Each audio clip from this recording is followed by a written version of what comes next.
Cool. Thanks for coming back to the back nine coverage of the first round at Clash of the Canyons here at Lockport, Illinois at the Canyons Disc Golf Course. I'm Steve Ratchin again here with David Hopkins, and after 18 holes of exciting golf, Dylan Lhotak sitting at 5 down, Stephen Jacobs sitting at 8 down, Mike Conlee at 2 down, and Robert McCall 9 under par. Moving on to course hole 8. This is a hole where you're just going to see some guys bomb, especially these open players. Yeah, we were looking at 562 wide open field. Just grip it, rip it, get in the fairway, and get up and down for your birdie 3. Yeah, each of these players looking to gain at least 400 feet here to leave themselves with a minimal upshot. Looks like Conlee may have gotten a little over on his, may have turned a bit too much. Yeah, if I remember right, there was a pretty bit of a stiff headwind coming off this tee pad, where you see a little bit of a lower hyzer flip from Stephen Jacobs trying to negate that wind, and Robert McCall with a Ballista Pro and getting a full flight out of this. Yeah, that really turned over for him. He definitely gained at least 400 feet there. Yeah, shout out to Sean Callahan for coming out here the night before the tournament and putting in new distance markers on this hole. This hole also doubled up as the long drive contest, winner being Adam Hammis, smashing the rocks in front of the green and rolling back 20 feet, still taking it down. So did it count? Did it count where it hit the rocks, or did it roll back? No, they counted where it landed. Hit the rocks, rolled back 20 feet, took it down, and won that and the putting comp. Took home a grip bag. Nice. Wow, Robert looks like he gave that bit of a run. This is a little bit of a fast group, so we're not sure if it landed down the hill or not, but Dylan playing this hole perfectly. There we go. Putting it up high, having it hit softly, and it does appear that Robert fell all the way in the backside of the green and just going to have to settle up the layup for his par 4. Wow. We did not expect that. Yeah, David. A surprising miss from Robert. You could see he quickly just went and tapped out. He wants to really forget about that one. Dylan putting in for his birdie 3, and as well as Mike. Yeah, if I remember right, David, right down on the other side of the hill here, we have 6 East basket, and in Robert's backswing, someone just smashed the putt, gave him a little bit of a jolt, causing him to miss that short, but we saw that composure. He hopped up, put it in, chalked it up as a loss. Was not his fault that happened, and he was ready to get back on a birdie train as we cross the creek and head over the 8A. 8A, a very tight shot. It looks like Dylan didn't really hit the line, but managed to grease through with his, I think it's that S-Line P2 again. You know what? No pitchers on the scorecard, and he is parked. Mike accidentally taking the same route as Dylan, and what's Mike coming up a little deep on all these holes? Just like on hole 6E, he kind of powers it a little too much, and he's going to have a pretty tough putt. Yeah, it looks after, we saw him miss his line a couple of times early in the tournament, and it looks like he's just focused on hitting his line, but that distance is suffering just a little bit. We have Robert McCall. I believe he's throwing a Warden. What a buttery, smooth Warden shot. Clips a late tree, but he's just outside circle 1. See if he could put this in. Get it. Ooh, there we have it. Give a little bit of fist bump. He's stoked to hit that after just missing about a 12-footer on the last hole. He's back on track, using that momentum. As we see Mike, a little bit high right side. Man, there we go. 8A here. Stephen Jacobs putting in for his birdie, too. Definitely want to start off with a 2 on this hole. We're crossing the creek. We're playing 4 of the newer holes added to the course about 2 years ago. Yeah, we're moving to hole 8B. It looks like Stephen took the lead over Robert. Hole 8B, kind of a controversial hole. Most players find it very difficult to find the right line. It's almost a poke and hope. If you throw a hyzer and it goes too wide, there's no chance of getting a 2. Yeah, it's very difficult to find that right line. Definitely. Looks like Dylan was going for a tight inside hyzer, put it a little too tight, and caught a late tree. However, Recently, the unbelievable Park District of Lockport Park District has cleared out a bunch of dead trees on the left-hand side, where before, if you were in there, absolute jail. You would see stretch-out flick rollers. You will see thumbers out of there. Very tough to get up and down. But now, relatively easy up and down for the 3. Yeah, huge shout out to Jeff Lotion of the Lockport Park District and his crew. They do work day in and day out, so just a huge shout out. What in the heck is Mike throwing? What route was that, Dave? There's actually a bit of a route there. I actually throw a thumber through that route, and as you can see, he's still got a pretty easy shot up. If he does hit that route, he's parked, and he knows that, you know, if he does hit a tree, he's still going to have a relatively easy birdie, so he's going to walk away. I'll tell you what, I've seen some thumbers. I've seen some hyzers. I've seen some Anheuser sidearms. I've never seen a hyzer sidearm before. Man, just goes to show you what a hole like this can do. Almost a different shot off the tee from all 4 of our competitors, and they are scrambling like their life depended on it. Yeah, it looks like Steven gave it a pretty good bid for a 2. Hits the front of the basket, rolls a little bit, but shouldn't be an issue to pick up his par 3. Dylan with a little bit of a wonky kick off the tray there, as we see Mike connecting for that par 3. Even after that errant drive, he was able to get up and down. Robert, looking at the rest of his card to make sure that his eyes weren't deceiving him, as he almost saw a spit out on a Mach X. Yeah, that doesn't happen very often, and he's going to be glad that stuck. Pick up his par and move on to hole 8C. 8C, after we saw all 4 players struggle off the tee pad there, only 1 bogey by Dylan after just a little bit of an errant putt. We're going to move on to 8C, straight up the gut, 290 feet. Players are either going to take a slight straight to turnover through the middle gap or a flip-up hyzer on the right-hand side to go drop down 3 layers to the green here. Yeah, just main objective, throw it straight. Yeah, throw it straight. Don't turn it over. And this one, as I was there covering it live, it came out of his hand, and we actually all thought it was an ace run. From the tee pad, you cannot see the green nor the basket, and ended up hitting a tree and was outside the circle, actually. Cool. Mike does hit that first line of the fence, hit the left side. Going to be in a little tricky spot, but a player of his caliber is going to have a variety of shots that he can take towards the green to get up and down for the par. Yep, Dylan throws that straight. Looks like it does hyzer a little much, but he's going to be maybe just outside circle 1, looking at a putt for a birdie there. And Mike scrambling again with a turnover forehand shot. What a great looking shot there. Yeah, that was pretty creamy there, Dave. Robert McCall. Ooh, look at that putt. Keeps his putter going. You were there. Would you say that was outside circle 1? Oh, that was definitely, that was on the second tier, actually. Oh, wow. Right on the hill. So Robert was about 50 feet away from the pin there. No, maybe more like 40, 35, 40. Oh, fair enough. Outside circle 1. But Robert's putter been hot all around and just continues it there. There we go. We've seen Conlee have a hot putter as well, but majority of his great putts have been saving his threes. Yeah. You know, a little bit of damage control, but he's going to be wanting to get back on the birdie train as he is 8 strokes off the leader of this card. Steven Jacobs, 11 down through 22 holes. Yeah, and we're moving on to 8D. Arguably one of the easier of the 8A through 8D holes. You're going to see players like Steven throwing this turnover shot. Hopefully that nose gets up and does not cut roll as that did. Or you're going to see a little bit of a forehand flare. Yeah, there's a forehand outside route. There's also a forehand inside route that some competitors have taken as well. Robert electing to go the backhand turnover. That's so sweet. What an amazing line, and he is rewarded for such a great shot. He's not going to have to putt that one. No, not at all. Conlee looks like he's lined up a sidearm again. Going outside route. And catches the tree. That's the danger of the outside route there.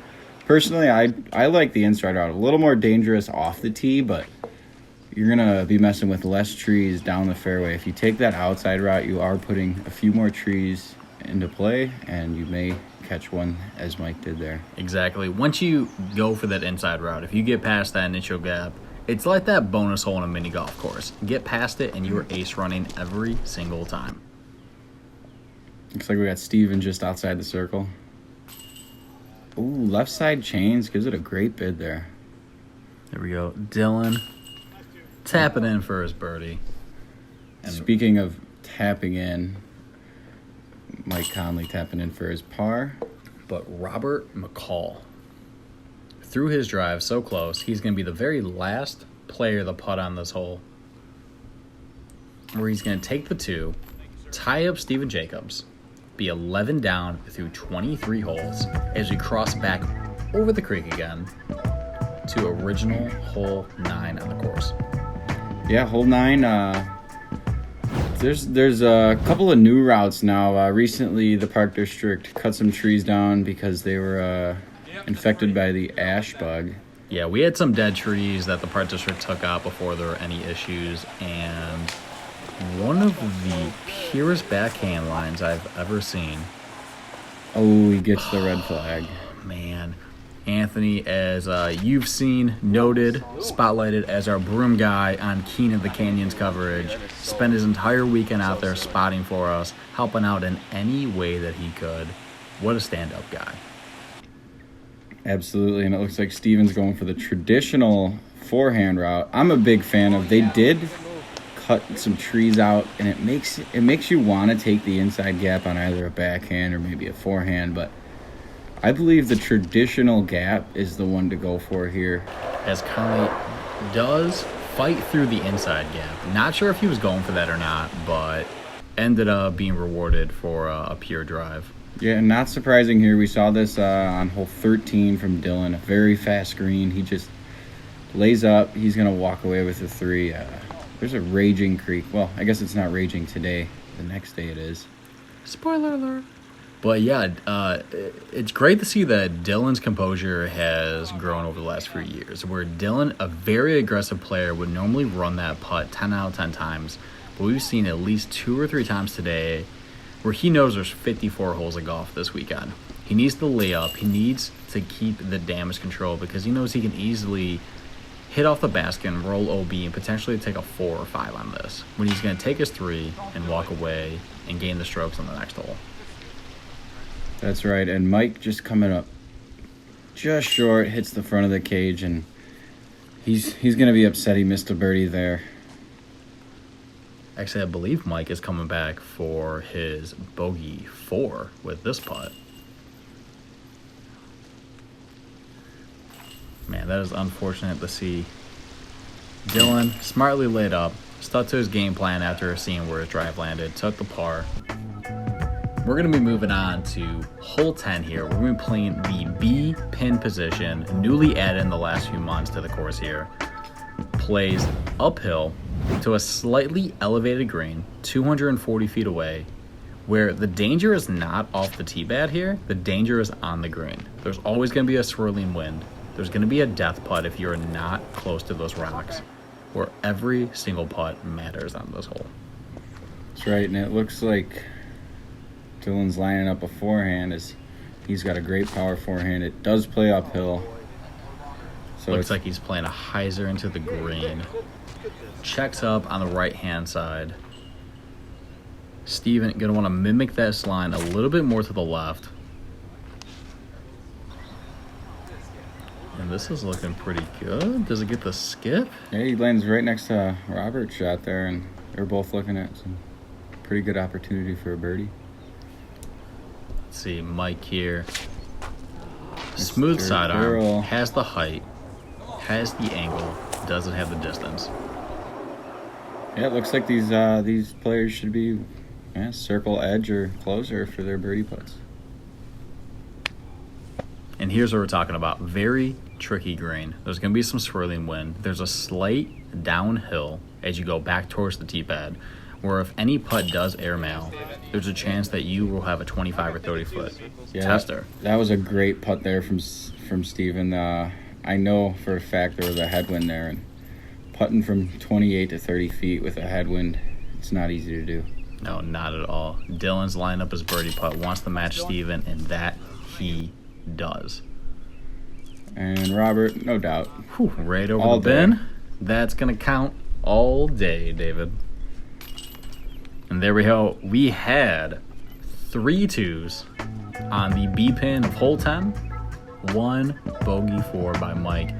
We're moving on to the 26th hole of the tournament so far. Hole 11, 540 feet. Kind of slight downhill, where these players may be able to get just on the edge of circle 2, or if you go back to the first flight A tier where Dylan Lhotak put this 30 feet away, got the solo eagle to capitalize in front of a giant gallery. Can he do that again? That's a pretty tough task to repeat, but it looks like he's going for it. He really put a good crush into that. Yeah, that he is. That is no layup right there. He put a full effort and just got hung up a little bit short on the left side there. Steven Jacobs, he knows how to play this hole. He's not attacking the green. Playing the hyzer, giving himself in an ideal landing zone to just pitch up to the green. Yeah, I mean, he still gets a good 420 feet out there. I don't know exactly how far that wood chip trail is, but puts a good crush into it. Let's see, Conlee taking a very similar round to Steven Jacobs, going over the path, which is roughly 450 feet from the tee pad. Yeah, and it looks like he went at least 50 feet over. That was near 500 feet from Mike Conlee. He should have a good look at a be able birdie to give 3 it a little bit of a half go, actually. for the Eagle 2, as we saw Tom Earhart do at King of the Canyons. Look at that composure by our cameraman. Staying still. Doesn't get hit by the disc as Conlee lays up for the easy tap-in 3. What is Dylan Dylan just missed his line on his drive. Doesn't have too much of an upshot. Shouldn't be too big of a deal for him. Yeah, looks like he had a tricky angle there, but hit the window as best as he can. Got himself inside the circle. Gonna rely on his putting to close off the birdie 3 here. And there it is. So there we have it. Even though we see these players get off the fairway, their scrambling game has been on point. Even though we're 26 holes in, fatigue might be setting in. All right, after 26 holes, we have both Steven Jacobs and Robert McCall sitting at 13 under, Dylan 9 under, and Conlee 2 under. We are moving on to hole 12. Depending on the wind, a lot of players like this big hyzer to the right-hand side of that tree and just have it dive in, as Robert did right there. Yeah, we're playing the B pin today, 420 feet away, slightly downhill. Big hyzer when the wind is right around the tree, or some of the slower arms will take a straight or flex gap to the left side of this tree and try to squeak in underneath the tree line. And Dylan, that looks like a picture-perfect shot. I think he's within 10. That was absolutely Within 10 beautiful. Steven trying that same hyzer route. Looks like he has the power, but does he have the height to it? Yeah, there we go. Past the tree line. He's going to have a putt. And Mike Conlee finishing up the card. What does he got? Finish strong. Kapow. Where is this going to go? Holy smash. Yep. Looks like another 450-plus foot shot. Dude, he just Mike went Conlee. 70 deep on a 420-foot hole. Steven Jacobs looking to capitalize on a birdie 2 there from about 35 feet. Robert, similar distance. Oh, that's surprising. Robert, after making what seems like nearly every putt this round, misses on one just outside the circle, and Mike Conlee. Oh, boy, look at this. Ooh, is that a little bit of an instant replay there? Ooh, look at that slow-mo. Now, we see Mike didn't have one of his best rounds, but we caught word after the tournament that he was battling through a neck injury during the entire round. We hope the best that he heals up, as he has a promising future on the tour for this year. Robert McCall focusing taking that par, tying Steven Jacobs for the hot round on his card. Yeah, and this absolute park job from Dylan. No problem, puts in that birdie and gets that all-important stroke going into the second round. Yeah, there we have it after 27 holes. Steven Jacobs, Ryan McCall tied at 13 down, good enough to be on third card. Dylan Lhotak at 10 down, and Mike Conlee at 3 down. Thanks, everybody, for tuning in to your back nine coverage of the 2018 Clash of the Canyons. Be on the lookout for the second round coverage coming soon. Peace.